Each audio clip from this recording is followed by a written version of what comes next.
Ai, se vocês soubessem como eu tô da cintura pra baixo. Tô parecendo William Bonner no Jornal Nacional. Oi, people, eu sou a Priscila Maria, sejam bem-vindos a mais um vídeo aqui no canal.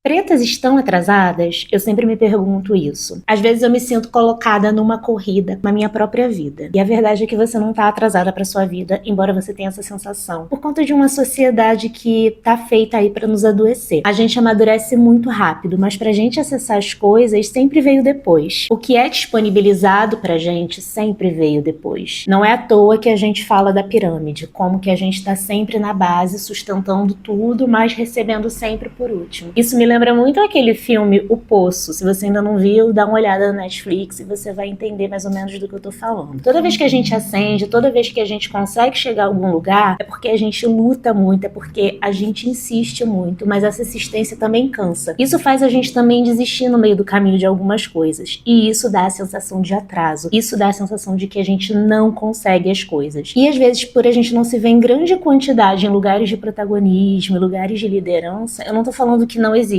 Eu não tô falando que a gente não tá lá. A gente tá lá, mas eu não tô falando por cotas, embora as cotas sejam necessárias. Eu tô falando sobre a relação e o equilíbrio de quantas pessoas pretas existem na população e quantas pessoas pretas têm acesso a conforto, a luxo, diante da quantidade de pessoas pretas que compõem a população. Quando eu tô num set de gravação, numa peça, fazendo algum trabalho de atriz, eu presto muita atenção no set, por trás das câmeras, quem tá liderando, quem tá fazendo algum trabalho ali que seja essencial para aquela produção dar certo. Quando a gente não vê pessoas parecidas com a gente nesses lugares, a gente acredita que não é pra gente, a gente acredita que não cabe ali, é uma roupa que não serve. Então a gente nem tenta, porque não dá pra gente se espelhar no que é diferente da gente. Por muitos anos a gente tentou se adequar ao máximo que a gente podia, mudando o cabelo, mudando os traços, mudando o comportamento, mudando até a religiosidade. Só que a gente nunca alcançou, porque a gente não pode alcançar aquilo que a gente não é. A internet, principalmente o YouTube, trouxe uma democratização que não é tão grande, mas que acabou se tornando possível, que não é o ideal, mas que pelo menos fez a gente se encontrar, fez a gente se enxergar em alguns lugares diferentes que a gente nunca imaginou que poderia chegar. Ou se quando a gente via um chegando, a gente já falava, um já chegou ali, então não é pra mim. Aquela pessoa já tá ocupando aquele lugar, então já acabou, não tem mais lugar pra ser ocupado. Só que enquanto a democratização tá acontecendo, enquanto mais pessoas estão acessando, a gente ainda tá um pouco atrás tentando ser aceita. Acho que todo mundo conhece a parábola da corrida. Cada pessoa que começa em um lugar diferente, quem vai chegar primeiro em determinado lugar e quem vai chegar depois, dependendo de onde você tá, dependendo da sua posição. Dependendo também do que você carrega, dependendo do tênis que você tem, dependendo se você tem treinador ou não, dependendo se você comeu naquele dia ou não, se você tem uma garrafinha de água ou não, se você tá hidratado ou não, se você tá doente ou não, se você tem outras preocupações ou não. Vocês entendem que tudo isso são metáforas, né? E aí existe também uma problemática de que a gente precisa escolher, e escolher definitivamente para atingir um objetivo, para pelo menos dar conta de tudo o que a gente quer. E os sonhos sempre vindo depois. Eu estudei muito para vir falar sobre isso, eu nem sei se eu sou a melhor pessoa para conversar, porque eu não me sinto autoridade em nada. Eu tive uma vida muito confortável, muito privilegiada até, eu sou filha única, eu nunca precisei trabalhar enquanto eu estava estudando. Eu me formei em artes, eu tive acesso a tudo. Eu ainda tenho acesso a coisas que não me deixam desamparada. Mas toda essa preparação que eu tive, esse aparato e essa preparação não me protegeu para quando eu me coloco no mercado de trabalho, porque eu sou uma mulher negra e eu sou vista primeiro como a minha fisicalidade. Quando eu falo de escolhas, é quando enfiam a nossa visão num funil e a gente perde perspectiva, a gente perde a amplitude de tudo aquilo que a gente pode ser. Em Hollywood tem um termo que se chama showrunner. Ele é o criador da série, o roteirista, pode ser diretor e pode protagonizar, pode estar dentro do elenco. Aqui no Brasil a gente tem uma mania de hierarquizar as coisas. Se eu sou roteirista, provavelmente eu não vou ser vista como atriz. Se eu sou atriz, provavelmente eu não vou ser vista como diretora. Se eu sou youtuber, então, se eu sou comunicadora, eu faço parte de um nicho diferente. Sendo que você pode ser todas essas coisas e você pode fazer bem todas essas coisas. Quando eu entendi que eu posso horizontalizar e colocar todas as minhas ideias no mundo, colocar todas as coisas que eu tenho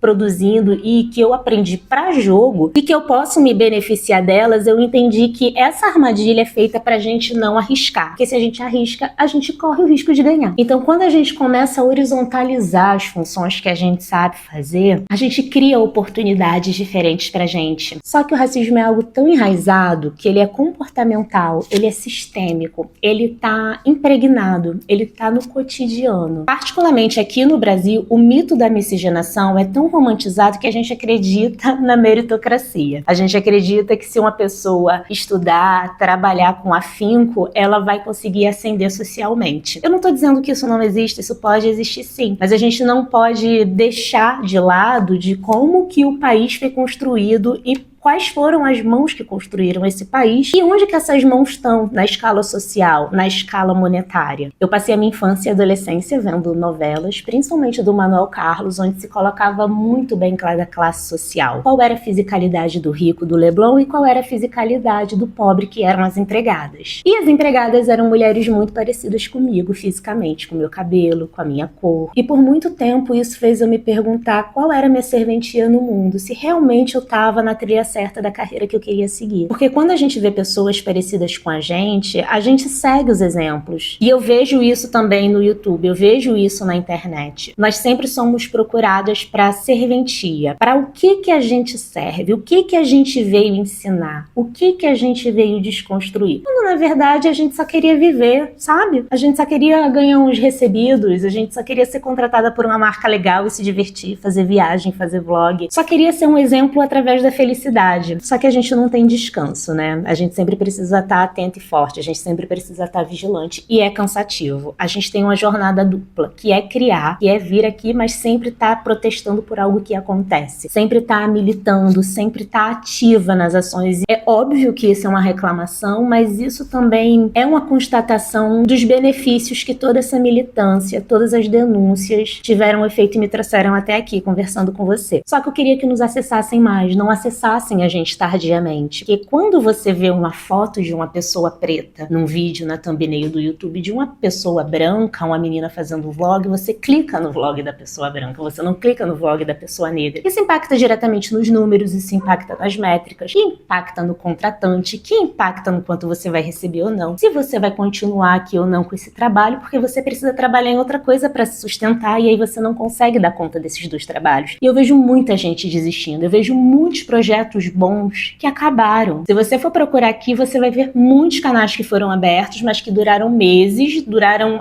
no máximo um ano, tinham um conteúdo maravilhoso, mas porque eles não foram impulsionados. Isso é muito triste. E é por isso que a gente não pode ignorar a fisicalidade. O que vem primeiro é sempre o físico. É raça, gênero e classe, como me diz Angela Davis no livro. Pessoas pretas recebendo menos é um reflexo da escravização que está encrutada na gente. A gente não recebia nada, teve a abolição e a gente continuou com trabalhos análogos à escravidão, porque as pessoas não tinham para onde ir, não sabiam o que fazer, pessoas que foram traficadas de um continente para outro. E aí quando a gente vai conseguindo leis, quando a gente vai conseguindo um mínimo de dignidade para viver, a gente ainda recebe menos. Essa semana mesmo eu recebi uma proposta de trabalho e aí veio o escopo falando, tava lá, cachê R$12.000, perfil. Mulher que pode ter cicatriz, tatuagem, pele branca. E a continuação, cachê 3.000, perfil. Mulher pode ter cicatriz, tatuagem, pele negra ou morena. A diferença de perfil foi a cor da pele. Isso acontece todos os dias desde que eu me entendo por gente, desde que eu me entendo trabalhando. E essas armadilhas são muito cansativas se a gente não conversa, se a gente não compartilha, porque faz a gente individualizar, faz a gente achar que é só com a gente, não é. Quando eu converso com as minhas amigas, eu vejo que a falta de trabalho, ou quando eles querem nos cercar, quando querem nos isolar, não é só comigo. Elas recebem essa mesma proposta. Elas também sofrem com a mesma falta de trabalho, com o mesmo cansaço, com a questão de não conseguir dar conta de se sustentar porque tem que trabalhar 2 vezes, por um adoecimento mental e emocional. E esse cansaço serve para nos isolar. A gente tem muitos talentos no Brasil, é o lugar que a gente mais sabe fazer coisas, a gente aprende a fazer diversas coisas assim.